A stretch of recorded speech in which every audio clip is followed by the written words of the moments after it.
What's going on, guys? It's Trainer Neil. Welcome to the video. So if you're someone that's overweight and you're looking to drop a few pounds and a few inches from your waist, then you're going to want to stick around because I'm going to show you the exact steps you need to start taking if you want to get fitter and healthier and go from looking like this to looking like this in just a few months. So let's get into it. So the first step is just to start moving more. Now, if you're someone that sits around all day, say you commute to work, you sit at work all day in front of a desk, and then you commute back home, and then you sit again back at home, whether that's you watch TV, watch Netflix, then you just need to start moving more. And it doesn't need to be that complicated. You don't need to go for a run, you don't need to go swimming. Just start walking. Start with 30 minutes a day of walking. And walking is super beneficial because not only does it burn calories, but also it's low impact on the joints. And if you're someone that doesn't move a lot, then this is going to be very beneficial to you. And at the beginning of your fat loss journey, it's the best thing to do is just walk.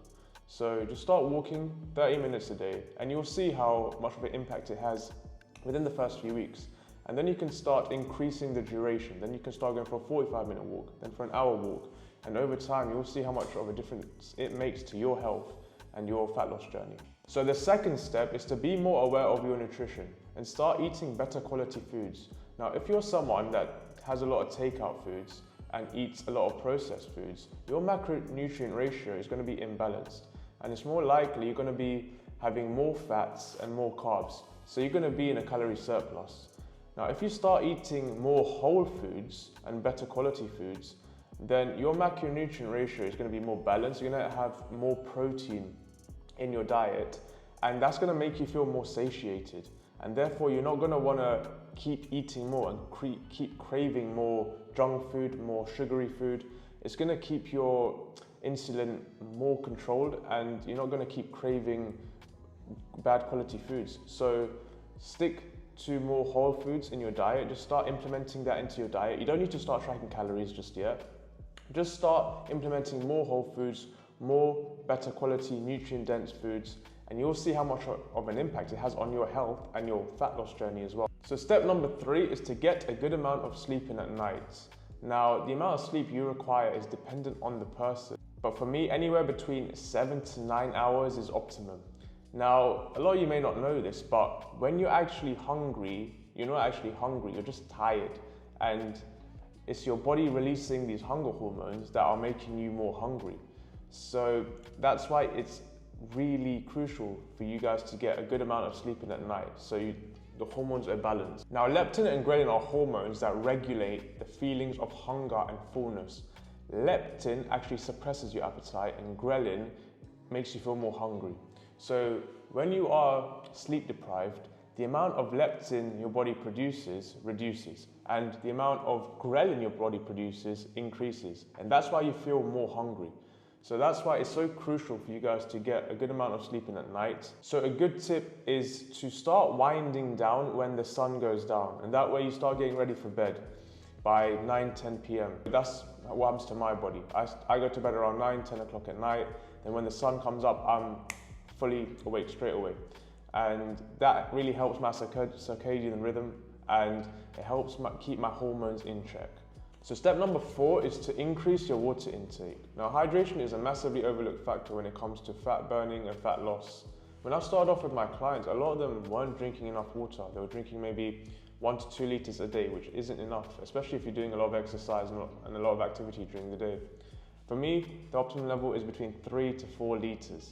Now, this may sound like a lot, but if you're constantly having water every 2 to 3 hours, you'll realize that you can get through 2 to 3 liters of water very quickly. Now, water helps to remove waste from the body, and it's actually a big appetite suppressant.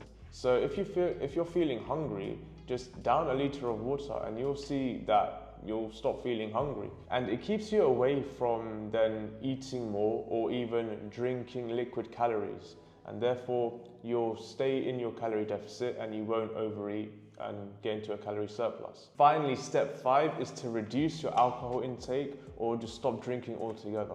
The thing is, alcohol is probably one of the worst things to have in your body in terms of if you want to lose weight. Because have you ever felt that after a night of drinking, you just feel this craving for sugary and salty food. And that's because your hunger hormones have increased due to the effects of alcohol.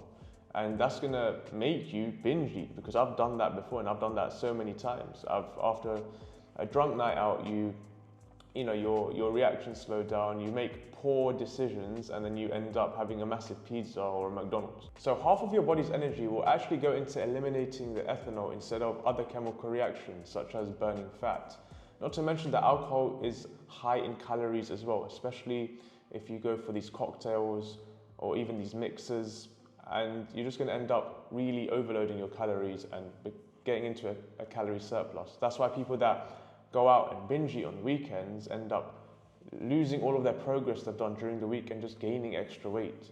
So for me, alcohol is probably one of the worst things you can have while you're trying to lose fat. So limit the alcohol consumption, or just stop drinking altogether, which will probably be best for your body.